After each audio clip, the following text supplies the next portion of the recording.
Dans ce cours sur le spondylolisthésis, nous allons reprendre quelques éléments généraux de la lombalgie, évidemment, car de toute manière, un spondylo n'est rien d'autre qu'une forme particulière de lombalgie.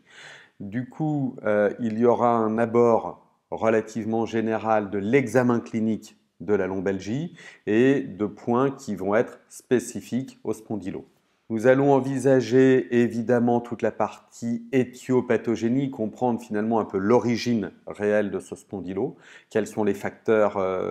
d'apparition, quels sont les facteurs aggravants, les facteurs améliorants, comprendre la clinique pour que parfois vous receviez un patient qui a une clinique étiquetée spondylo, mais parfois à l'inverse, quelqu'un qui arrive avec une lombalgie et que vous soyez peut-être la personne qui va détecter ce spondylo si les autres professionnels de santé sont passés à côté, ce qui peut arriver. Ensuite, eh bien, nous verrons les différents aspects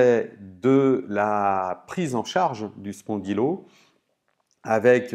notre fameux triptyque cher à ITMP, libérer, maintenir, entretenir. Cette première partie de libérer et la mécanique et la douleur à travers des techniques globalement orientées autour de la thérapie manuelle,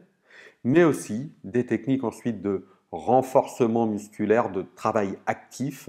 et enfin de facteurs permettant une prise en charge au long cours pour entretenir, pour éviter la récidive, qui peuvent être du champ de l'ergonomie à l'activité sportive et du conseil kinésithérapique qui va avec. Ce cours repose sur une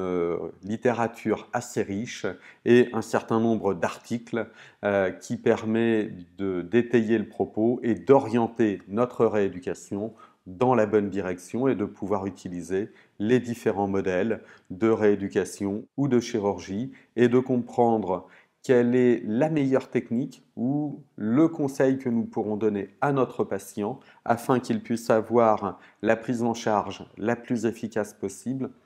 en fonction de ses signes cliniques, en fonction de son évolution et ainsi être le plus efficient dans sa prise en charge et dans le règlement de ses douleurs. Nous allons maintenant, dans les prochaines vidéos, vous montrer les différents signes cliniques, les différents symptômes, les différents éléments qui vont nous permettre de mieux comprendre le spondylo de manière générale pour qu'ensuite, plus tard, nous puissions passer à une rééducation optimum.